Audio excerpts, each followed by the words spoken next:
Hello, everyone, and welcome to today's DAS webinar, DeFi 2.0, the maturation of an asset class. Today's episode is made possible by Algorand. I'd like to invite our speakers to unmute their lines and turn on their video.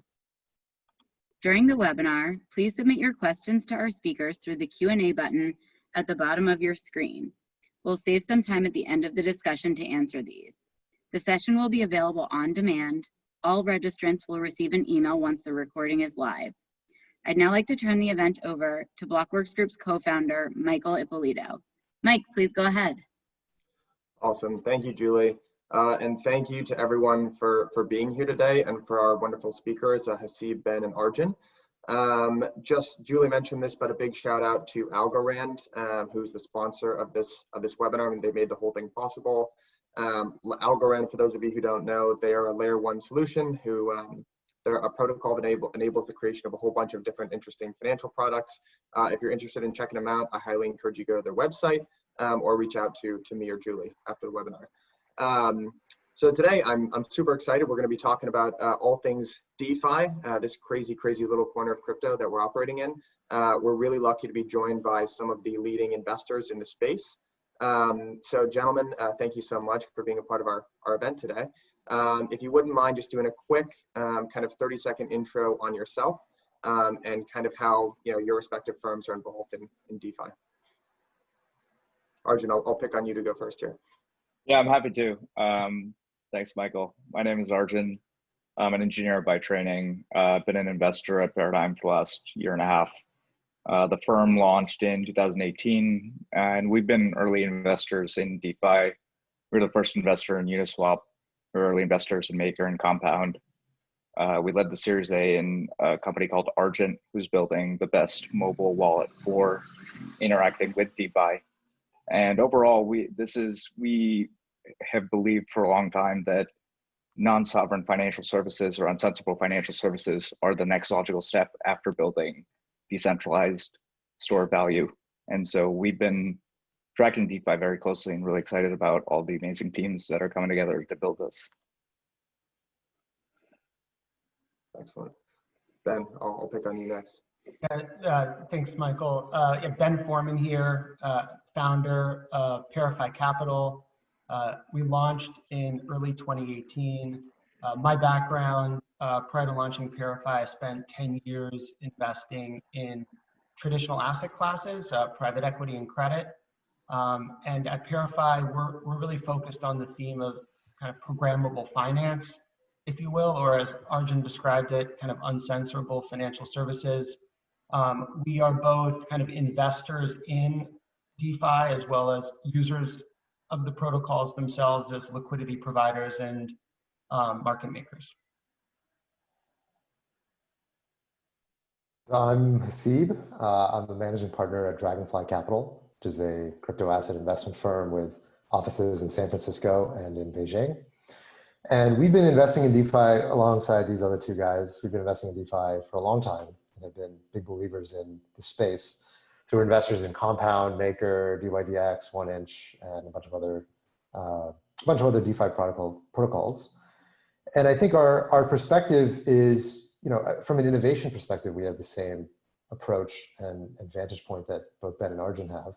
I think our real differentiator is that we take a very global approach to thinking about DeFi. So because we see a lot of deal flow in Asia, we also have the perspective of how DeFi is perceived differently and how it is embraced differently in the East as opposed to just in the West, where most of the DeFi protocols that are getting created are, they frankly come from the West today.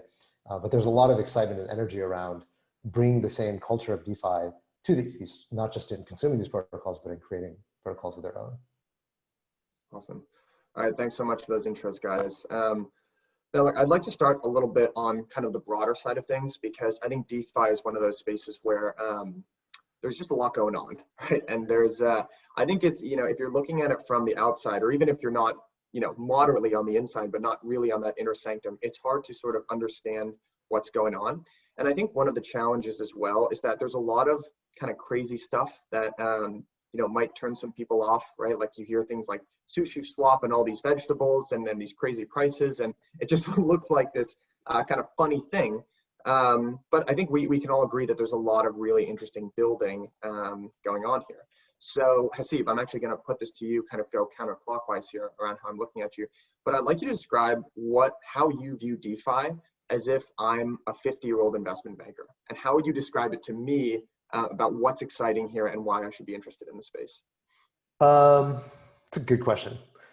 I would say, if you're somebody who really has no background in DeFi, or really, let's say in crypto, the way that I would describe DeFi is that, DeFi, I think, does to financial assets what Amazon did to retail. And here's what I mean by that. If you live in New York City, or if you live in San Francisco, I live in SF, then Amazon didn't necessarily really change your life in a dramatic way. Like it's more convenient to get things shipped directly to your front door, but I can go down the street, within like a 5-block radius, I can buy almost anything that I could possibly want because I live in this super connected city. But for somebody living out in Wyoming, Amazon completely changed your life because it now means that you have access to purchase the same things that a very well-connected New Yorker could buy. In the same way, I think what DeFi is going to do in the long run is not just let you trade, leverage, crypto assets and blah, blah, blah. That's the sort of the starting thing that it's going to let you do in the same way that Amazon sort of started with books. But what the end point of DeFi and the real big vision in my mind is that it's going to make it so that somebody in Pakistan or somebody in Indonesia or in Mexico City or wherever is going to be able to buy the same financial assets that you and I can buy as people living in a first world country. Basically, the idea that there is a certain set of financial assets that you are able to buy and financial assets that you can't because of where you live or because of what kind of access you have. That is going to completely change such that, through DeFi, just with a mobile phone, anybody in the world is going to be able to buy a synthetic, S&P 500 share or a synthetic ETF or a synthetic currency. In the same way today we have a tiny smattering of the things that we're envisioning with stable coins and with, a few very mild synthetic assets. But I think the universe of assets that will be available within DeFi for anybody to buy, sell, own, trade, get interest on is going to explode. That is the really big vision. So I'll call on either Ben or Arjun here. Can you expand a little bit on what Haseeb is saying? How, I actually love this analogy that actually Matt Levine has. I don't know if anyone reads him, but talks about brokerages as investment stores, right? You don't really think of it like that. You're like, hey, I'm going to go to Toys R Us because I need some toys. You got all these different toys, that your kids are going to like. But if you're an investor, right, and you have a specific objective, you go to a brokerage, right? And they've got a whole bunch of different financial products for you. So Haseeb, I think maybe the extension of what you're trying to say is that those brokerages or investment shops only service a particular clientele right now, right? If you have access to banking, right, you can do things like you can get into an ETF, right? Or you can open a savings account and earn some yield, or you used to be able to. But those sorts of really basic financial services are not available to a large swath of people kind of outside of the US, right? So we could Amazonify what's going on. Ben, can you talk to us a little bit? A, is that a good analogy to use? And B, how does DeFi enable these people who are unbanked or don't have access to basic financial services to eventually get that access? Yeah, definitely. I mean, to be clear, we're not there yet. I mean, the majority of people using DeFi are people in the US that are relatively affluent, that are sitting on big stacks of crypto. So I think that's really the vision. And there are several pieces that need to be put in place to get there. And I think it's certainly you kind of extrapolate the progress that's taking place today and the architecture that's being built, that vision is certainly possible and achievable. I think there's an accessibility component in terms of the kind of banking the unbanked or providing access to financial services to those that don't have it. But then the other angle is, I think, this angle of kind of super banking the banked.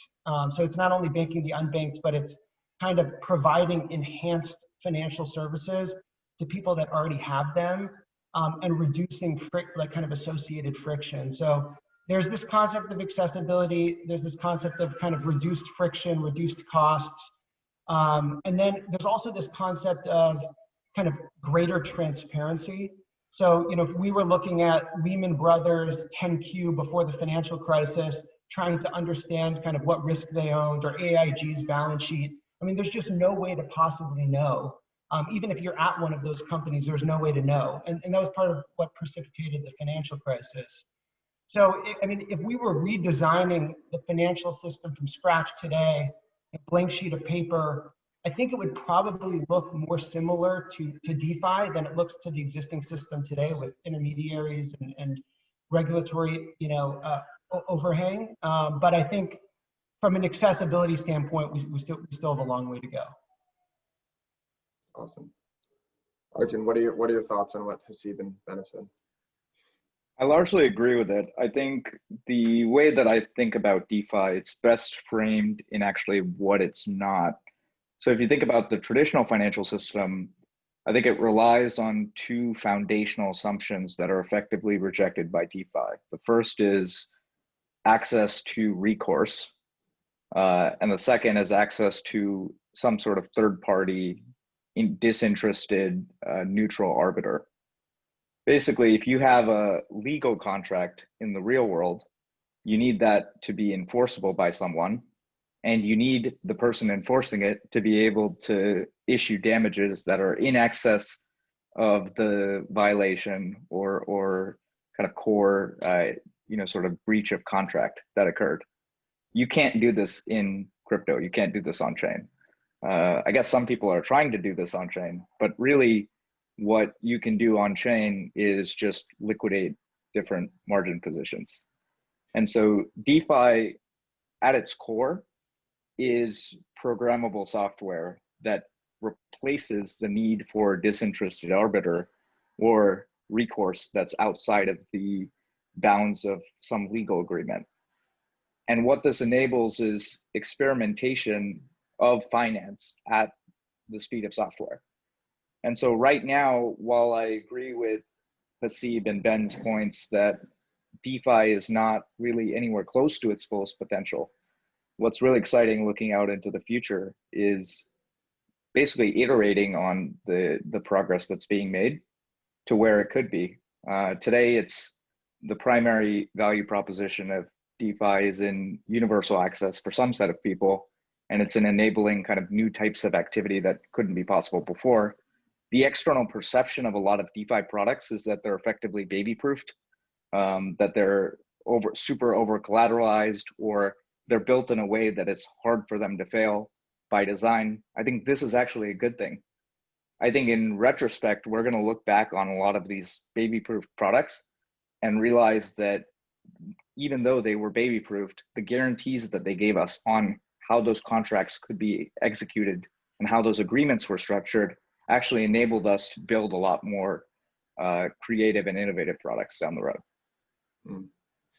So synthesizing sort of what all of you just said there, I think, Haseeb, you kind of painted the vision there, right? Like, this is why overall, this is the great promise of DeFi as a space. But I think it's a fair assessment to say all of you would think that we're not quite there yet. Actually, based on what Ben said, it's actually the way the actual function of DeFi today is sort of something very different from what the promise is.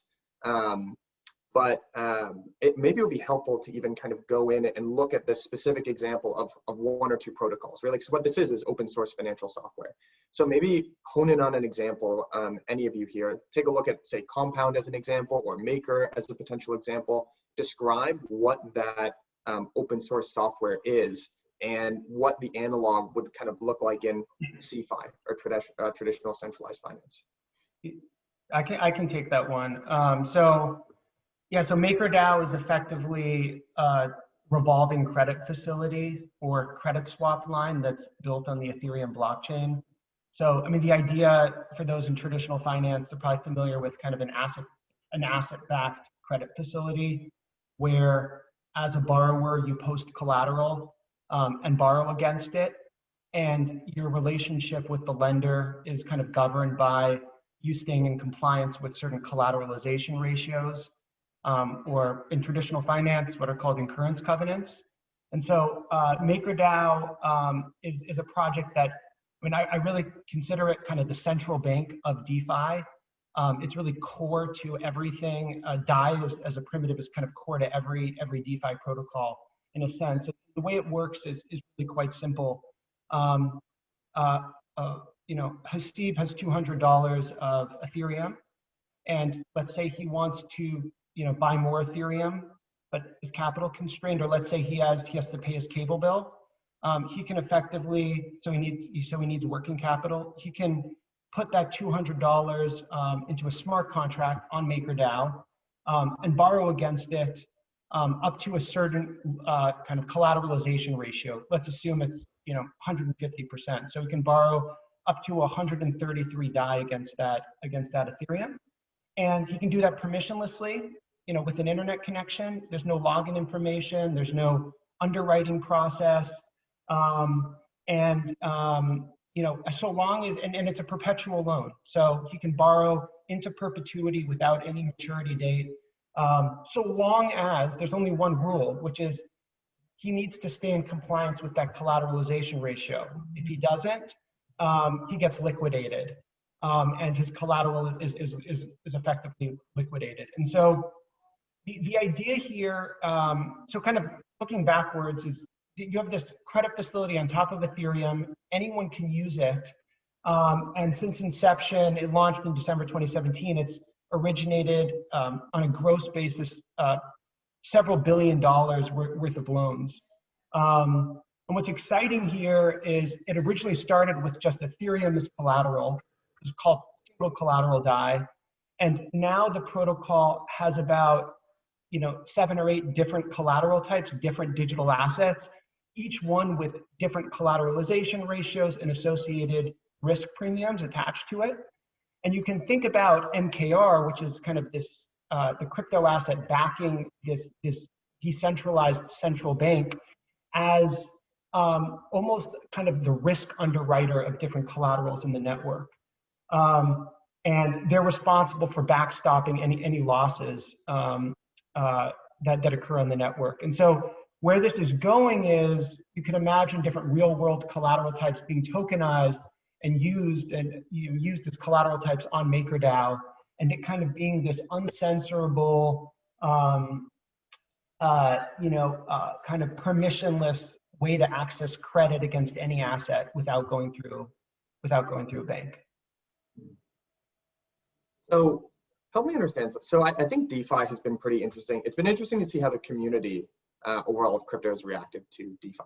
Because on the one hand, I guess there's one perspective, which is DeFi has been actually around for a little while, right? And there have been kind of these teams that have been heads down and building, and you haven't heard much.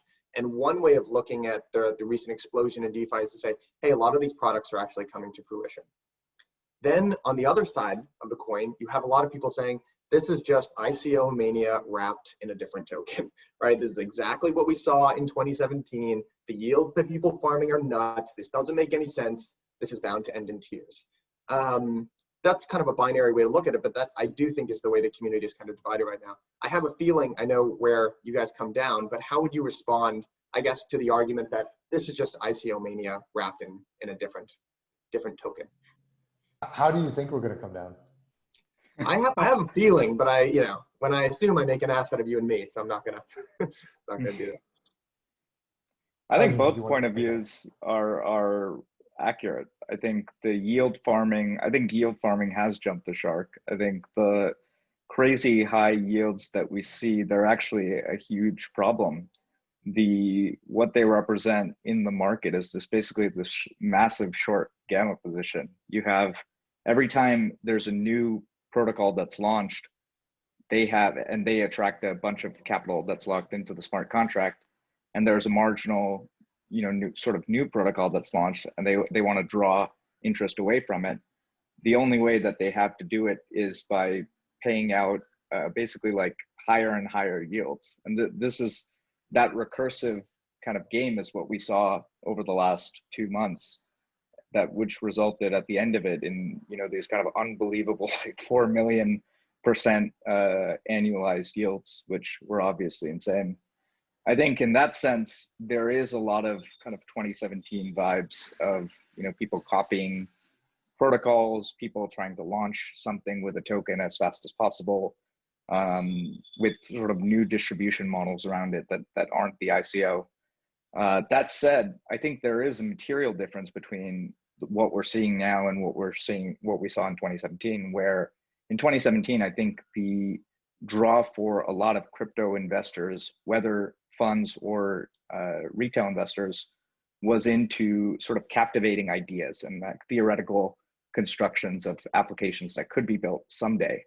Now, if you look at the focus, even amongst investors, it's very much around having working applications that people are using with an understanding of what pain points are being solved, with real focus on kind of go-to-market and building user growth. And that's something that we really didn't see in 2017. I think in 2017, I actually, for the record, I do think all of the ideas that we saw in 2017 are going to be possible one day. It's just a matter of time.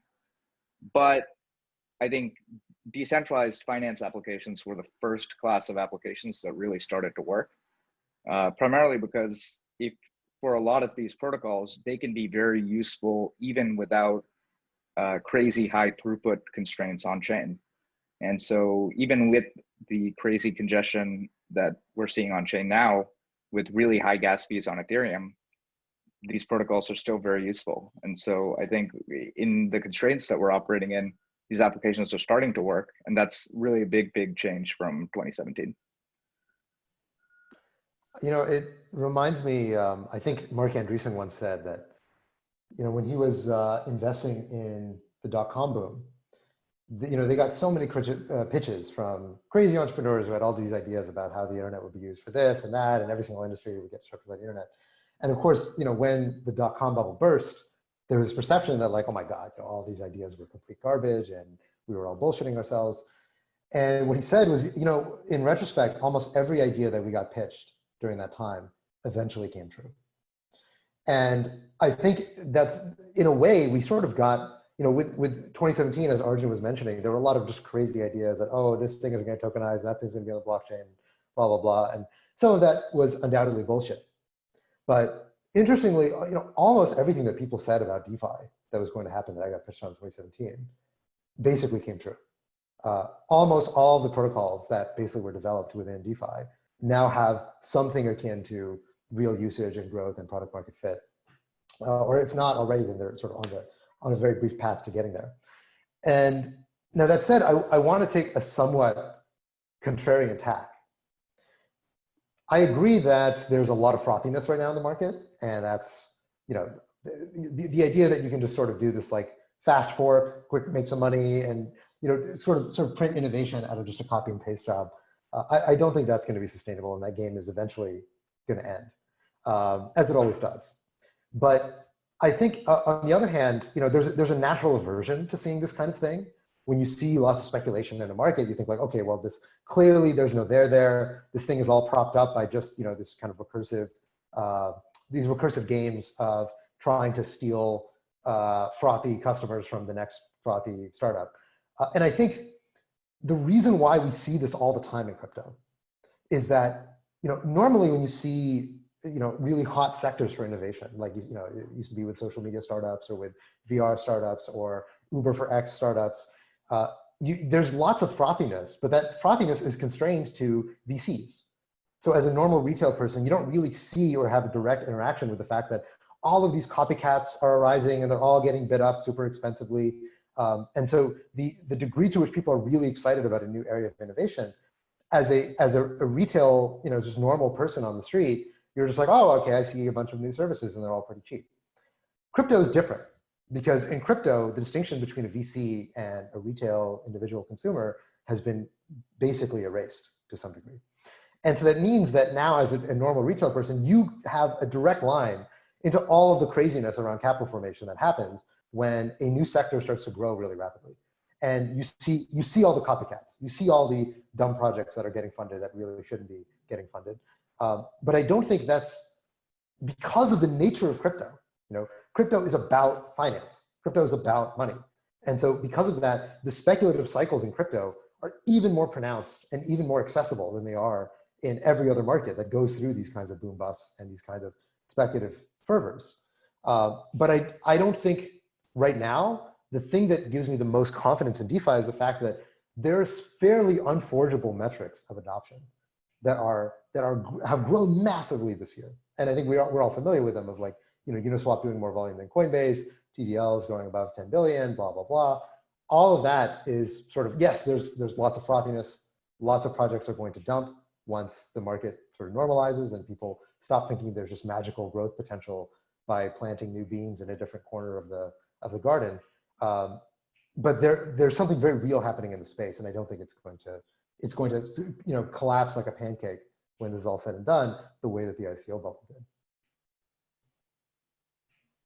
Ben, do you have anything to add to that? No, I think they Arjun and Haseeb covered most of it. I mean, the only thing I would just emphasize is if you kind of aggregate DeFi today, the valuations of all the tokens, you get to a number of maybe 10 to 15 billion, depending on kind of how you measure it. And then when you kind of drill into the earnings of the underlying protocols, because one thing that people are beginning to appreciate is owning tokens behind these networks entitles you to a pro rata share of the cash flow or fees that these networks generate. When you kind of boil down into what those earnings are, it's a non-trivial number. It's maybe 100 million-ish if you run rate September data. So you kind of really drill into the fundamentals here. And I mean, if these were fintech companies, traditional fintech companies raising venture capital, I could see them trading at much higher valuation. So there's just something very real here to me from a fundamental standpoint. And I think that, look, I think there are two ways to invest. Like, one is predicting what the future looks like 10 years from now and trying to pick the winners. And the other is just looking very keenly at like the present and what's being used and what's working. And I think DeFi is like undeniably working now. And these are financial applications, right? So people are, if you're a trader, you're choosing to use Curve because you get better execution than if you use Binance. It's a financial decision. It has a very measurable kind of ROI attached to it.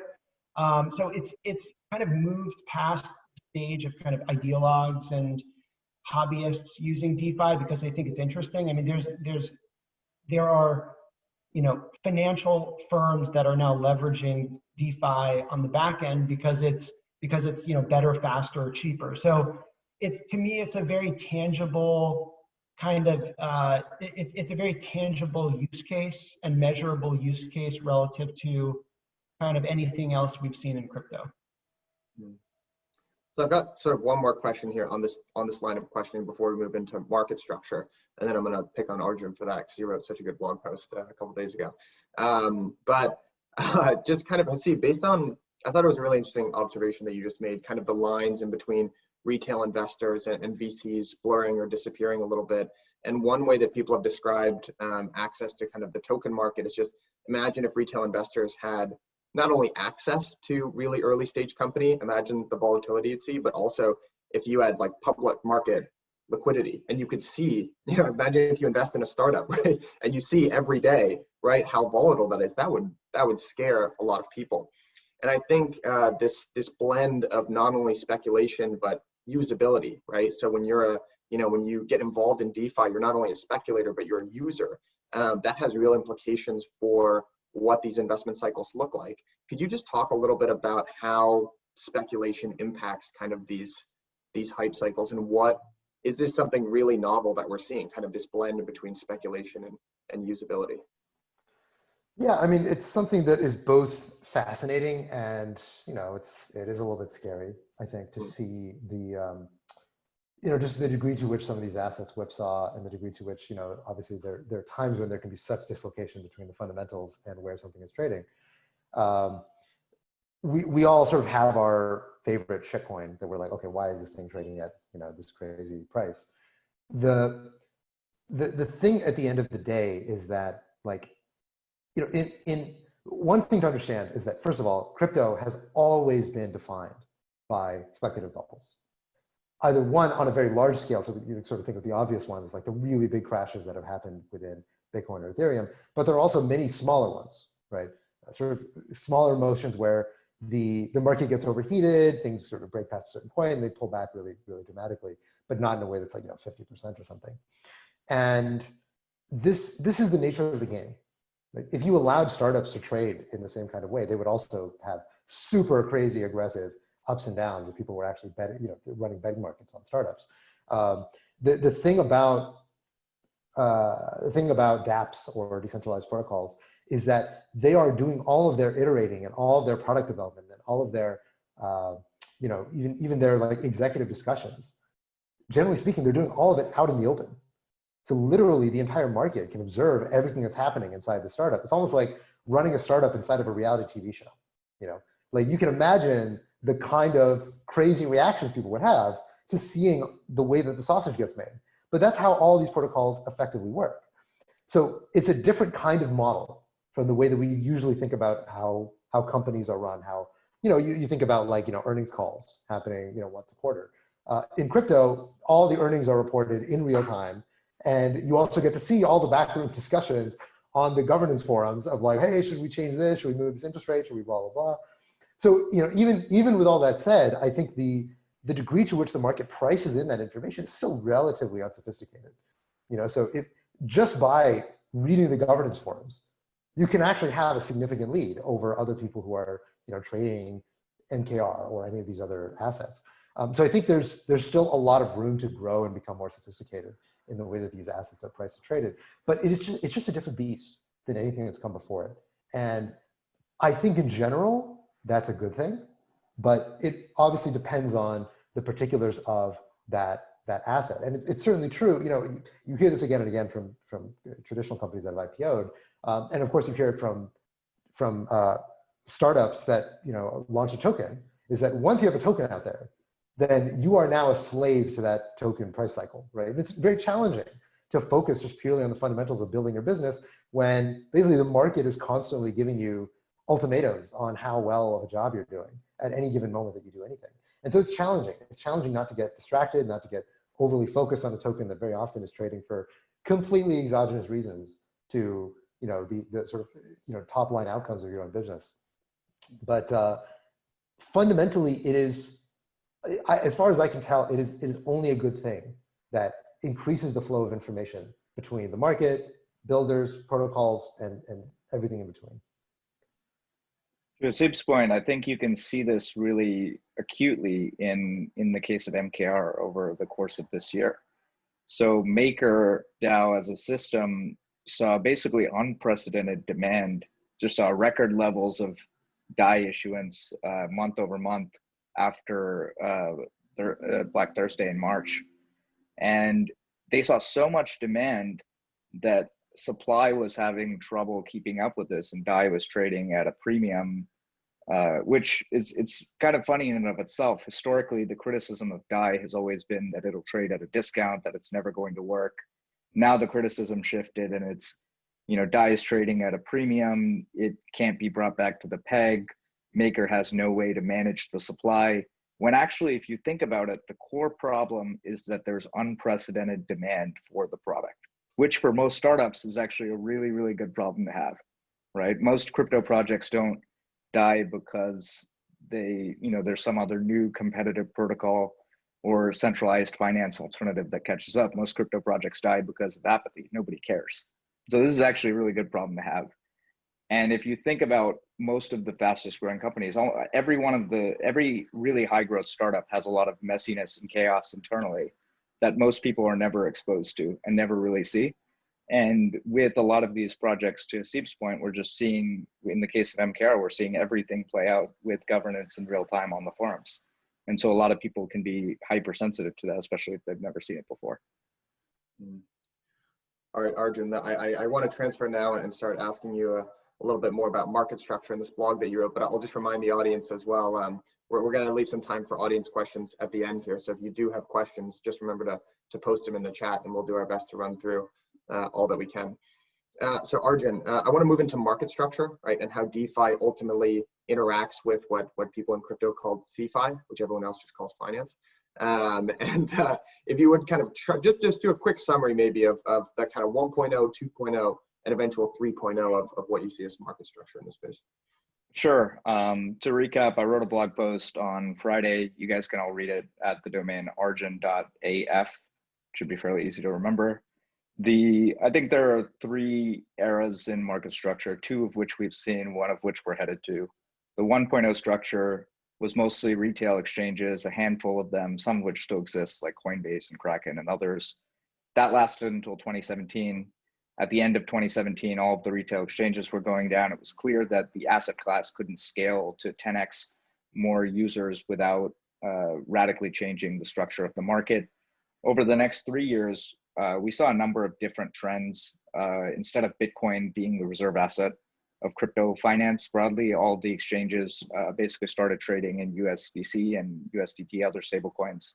Now stablecoins, they grew from about 2 billion in 2017 to 20 billion now. They're used basically all over centralized and decentralized finance as the reserve asset. We saw massive growth in the derivatives market. Where we're at today, we have a much more mature market structure, which is accommodating of institutions, of larger funds.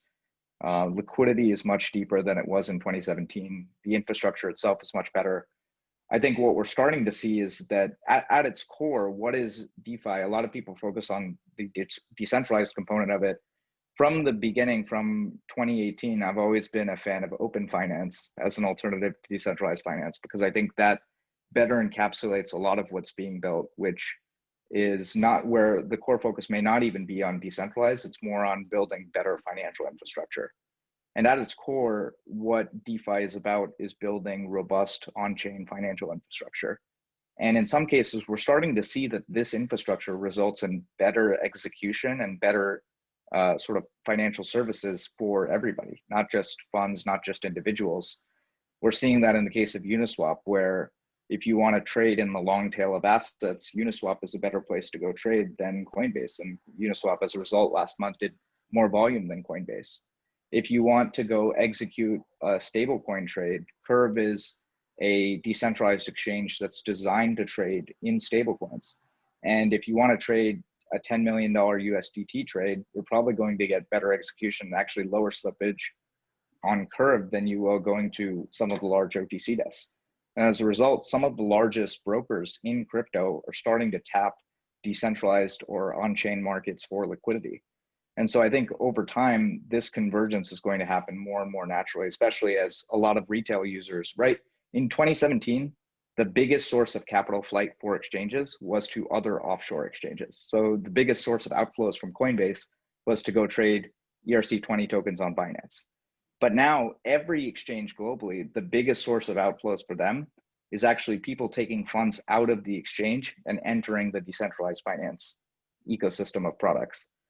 Where that might actually be a one-way transfer, because the UX of using decentralized finance is so much better than the UX of using centralized finance. You don't have to KYC onto an exchange. You don't have to wait 3 days for a confirmation. You don't have to wait 1 day for a withdrawal. All you have to do is scan a QR code and sign a transaction with your MetaMask wallet, and you're good to go. It's a lot more like using Snapchat than it is like signing up for a traditional brokerage.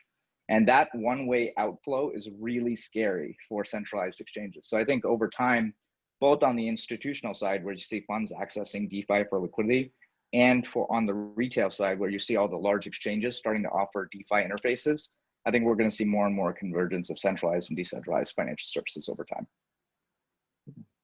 That's really interesting. I actually want to play devil's advocate to something that you just said there. I think some of the problems, right, that you just listed with signing up for a brokerage account, or the pain, just everyday pain of dealing with a bank, even a commercial bank. Part of that is just they're financial intermediaries. There's a lot of rent-seeking behavior that goes on, but also there's a lot of regulation, right? So it's a heavily regulated area that makes it really difficult to innovate from a product standpoint, and makes them these big, slow behemoths that we all know as banks. A lot of the advantages that you just described in DeFi are a direct result of them not being regulated. Right. So do you see DeFi as permanently being a less regulated, pseudo-regulated alternative to more centralized finance? Or if eventually you do see DeFi becoming regulated, does that take away a lot of the innate advantages of DeFi? Listen, I'm definitely not a lawyer, so not the right person to comment on regulation. But I think if I were to really speculate here, I think that at the core of it, what we're talking about is software. We're talking about code at the end of the day. In the 90s, a whole bunch of regulators and Congress people tried to get around and ban PGP because PGP was way too good, right? Pretty good PGP, pretty good privacy. Turns out it's actually really good privacy for the ordinary person. And therefore we should get rid of it because the bad guys could use it. I think the same thing is true about DeFi. That's the same thing is always going to be true whenever you have permissionless software. But at the end of the day, a lot of these kind of criticisms of DeFi, they are actually reminiscent of a lot of what you would hear about Bitcoin in 2012 or 2013. I think at its essence, some of these protocols, if you really decompose what they are, they're a smart contract with no admin key, right? So that's I think a key distinction there. They're a smart contract that's deployed that can't be taken down by anyone, including the team that deployed the contract. And so at the end of it, if you want to restrict access, there's only so much that you can do as a regulator. And I think that's one of the challenges that both teams are going to experience and regulators are going to experience is how do you operate in that world? But overall, I think that it does seem like a lot of the goals of what DeFi wants to do, which is create a very safe and robust ecosystem of financial services, is actually the same thing that we saw even regulators do post-financial crisis with Dodd-Frank, where a lot of the focus was on transparency and making transparent a market that was highly opaque. And so I think that if regulators were to really dig into it, they would actually be excited about a lot of what we're seeing in DeFi. And over time, on both sides, people will have to find a way to interact with each other. I'm also not a lawyer, but I want to give my 2 cents here in that, Arjun sort of alluded to these kind of 2 different prongs of how to think about DeFi. One of it is that it's unregulatable, and the other is that, well, hopefully regulators are okay with it. I think there's always these 2 aspects to crypto, right? Is it like one, in some sense, okay, you can't really stop Bitcoin, but in another sense, like, please don't ban Bitcoin because it's going to make our lives really terrible. Within DeFi, I think the thing to understand is not that DeFi is quote unquote unregulated. It actually is, it is regulated. There are laws and statutes that sort of define, there's already been guidance put out around what sort of constitutes operating an exchange and what constitutes basically a peer-to-peer exchange, which is completely kosher and doesn't require KYC or AML restrictions or et cetera. Right now, most of these DeFi projects that I think that people on this call invest in are very careful to make sure they don't fall afoul of those very clear regulations on what constitutes building an exchange as opposed to what constitutes purely building software that allows peer-to-peer individuals to directly trade themselves, whether directly with a contract or with another individual. That, I think, has been relatively clear is okay, provided that there's no individual or no company that is in the business of operating that financial service or that exchange or whatever it is. So I think, looking at something like Uniswap, I think that's the easiest, hands down, Uniswap V1 or Uniswap V2, they are clearly not, sort of financially regulated businesses in the way that a normal exchange would be, because there's nobody in control of them. They're completely, they're sort of completely permissionlessly operating in a peer-to-peer fashion. There are other things that are closer to the boundary that are harder to say, and there are other things that are pushing the frontier that's very difficult to make things completely decentralized from day one. So there's a spectrum, but I take issue with the fundamental idea that really either one, you have to say fuck the regulators, or two, you have to say that, well, there's no regulations yet and it's all a gray area. I don't think either of those are really the correct way to paint what's going on in DeFi. Yeah, I'm also not a lawyer. The thing I would just say, the thing I would just add is, the regulators really care about 2 things. One is consumer protection, make sure that consumers are not taken advantage of. And 2 is, make sure the bad guys aren't using your financial exchange to launder money, right? The first is SEC, the second is FinCEN. I think that from a consumer protection standpoint, these systems, you really haven't seen people lose money in DeFi.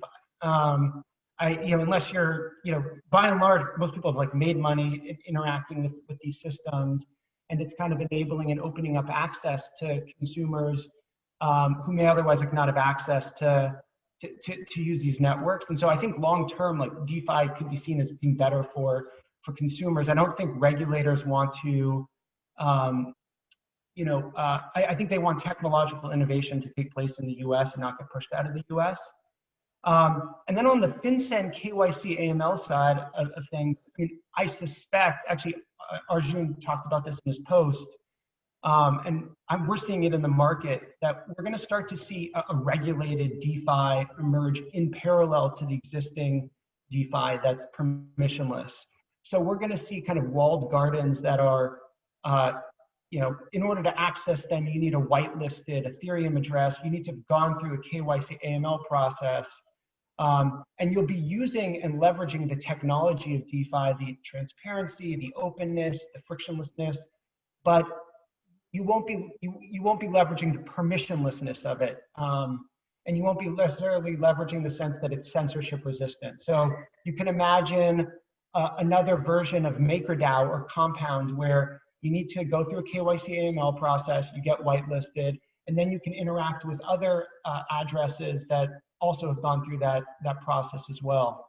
So it's almost like a new architecture in a sense. And so I sense that we're going to move that direction pretty quickly. And we candidly, we need to, in order for DeFi to grow beyond a couple 100,000 users today. So the last point that I want to touch on here, and then I want to be cognizant of time because we've got a lot of audience questions, and I want to get to as many of them as we possibly can. But I want to talk about getting exposure to this space from an investor perspective. And this time I'm not talking about your retail investor's perspective, but a more institutional investor.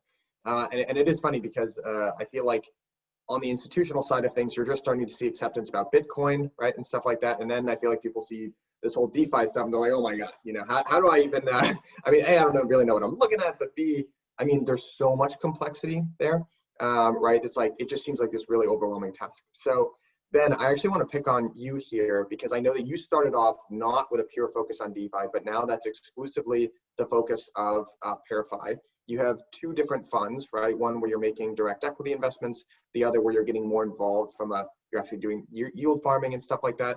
Can you talk to me a little bit about what made you shift your investment thesis, and then why you chose to structure your funds in the way that you did? Yeah, sure. So the process, candidly, we looked at our portfolio in late 2018 and said, hey, what do we own? And everything kind of had a finance theme to it. It enabled kind of what we call kind of the finance verbs: lending, borrowing, indexing, hedging, insuring.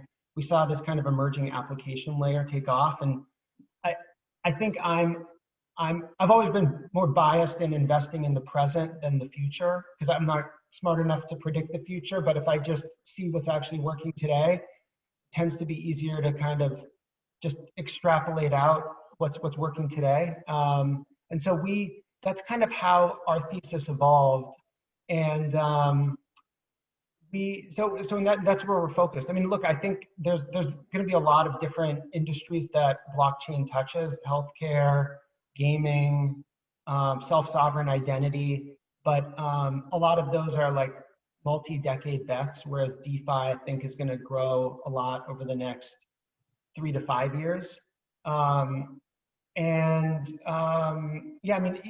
other kind of, in terms of how we're set up, I think the best way to understand DeFi is to be a user, to actually get your hands dirty and, trade on Uniswap, open up a debt position on MakerDAO, buy insurance on Nexus Mutual. And then as you kind of start using these products, you start to glean insights that then apply as investors. And so as we thought internally about supporting our portfolio companies, we said, hey, we ought to actually use their products and test out what works and what doesn't work.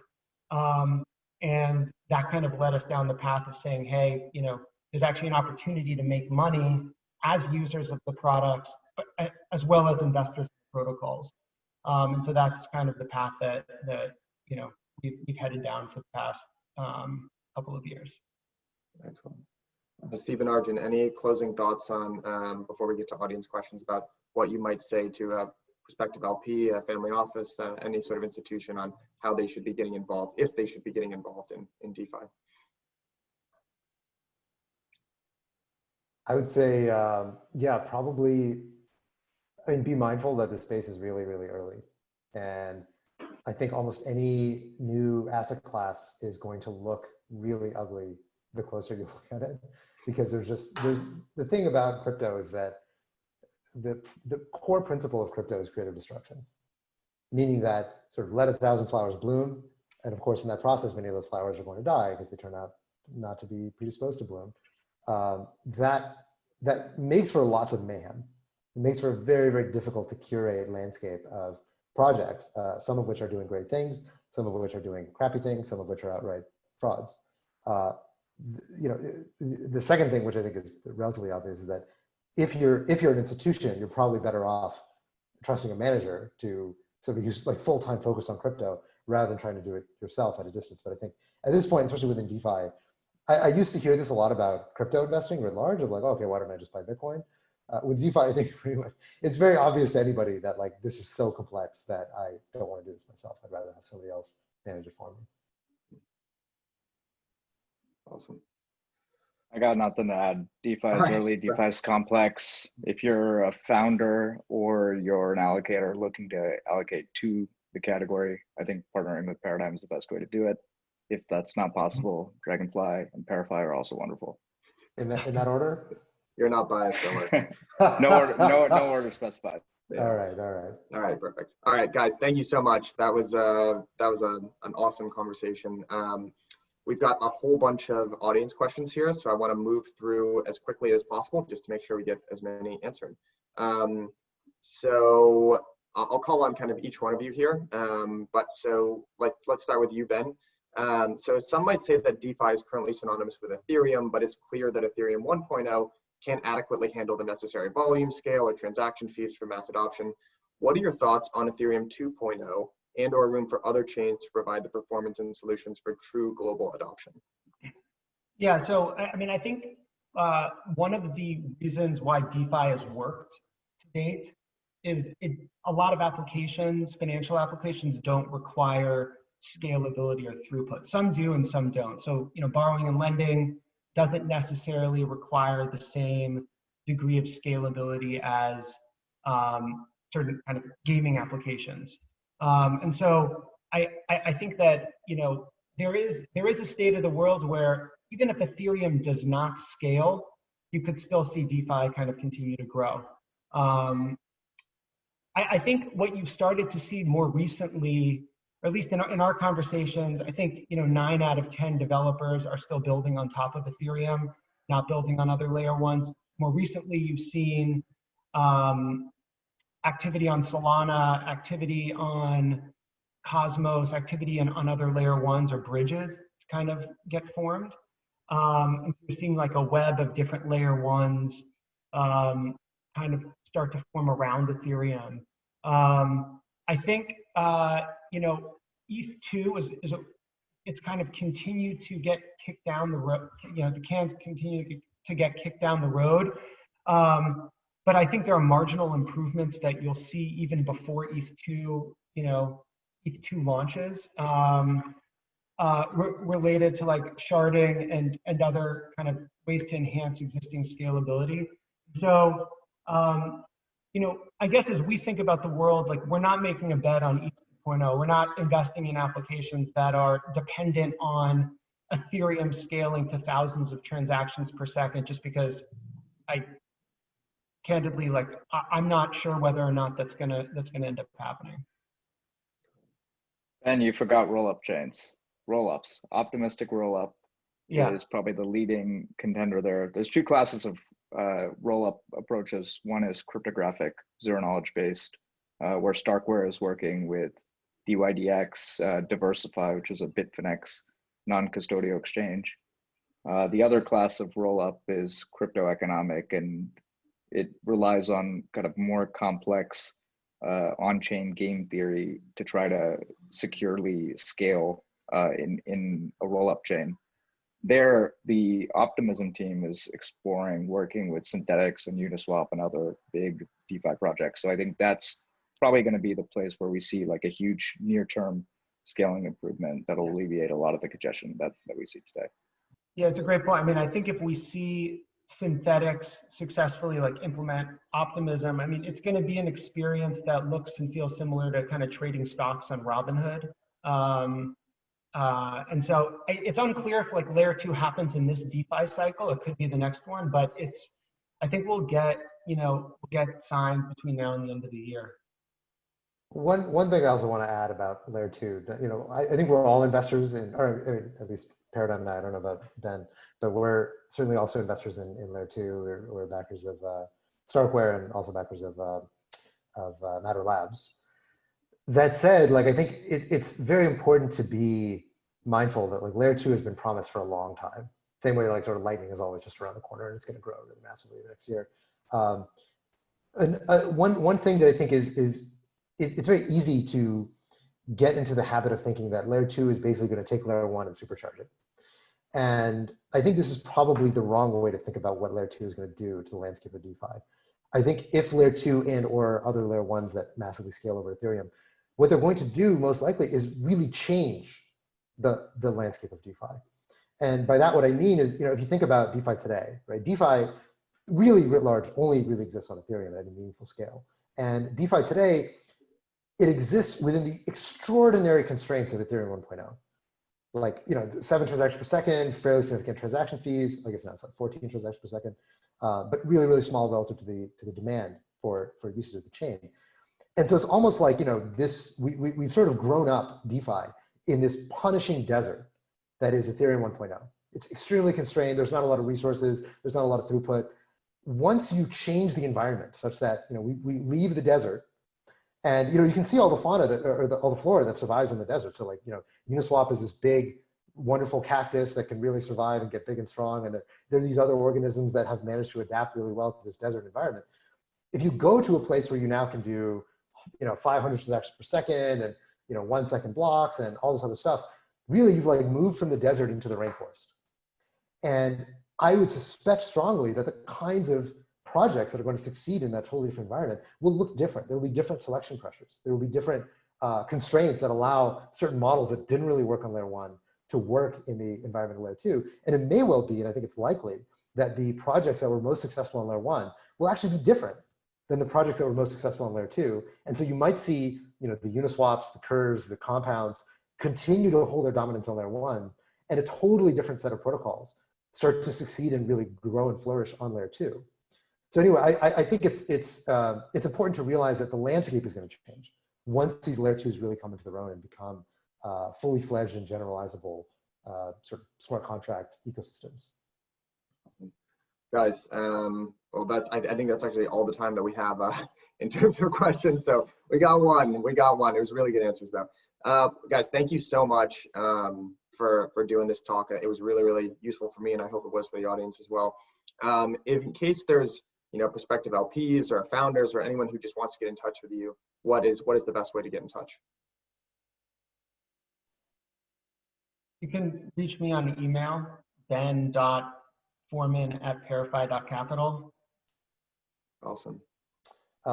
Easiest place to find me, just look me up on Twitter. I'm at Haseeb, or you can find us. We have an open line at dcp.capital where you can reach out and if you want to get in touch. Excellent. Arjun? Arjun at paradigm.xyz. Arjun, BLJ, ARJUN, BLJ on Twitter and Telegram. DMs are totally open. 978-761-8325. That's my personal cell phone number. We've never had that. Wow. Did anyone get that? Can we get that in chat? 100% serious. All right. Not great OPSEC. Oh man. All right. Yeah, he's gonna get ported tomorrow. You just watch. All right, guys. Well, a big thank you again to Algorand, by the way, who makes these conversations possible. If you haven't checked them out, highly encourage you to go to the website, www.algorand.com. We also have a couple of other webinars coming up if you enjoyed this conversation. We have a macro investor's take on Bitcoin. That's Wednesday, October 14th. That's with Raul Paul and Dan Tapiero. And then again, we're doing a webinar on October 21st, which is building the next generation of financial products. You should sign up to all of them. But again, a big thanks to Algorand and Arjun, Ben, and Haseeb. Thank you guys for so much for doing this. Thanks, everybody. Awesome. We'll catch you next time. Thanks, guys.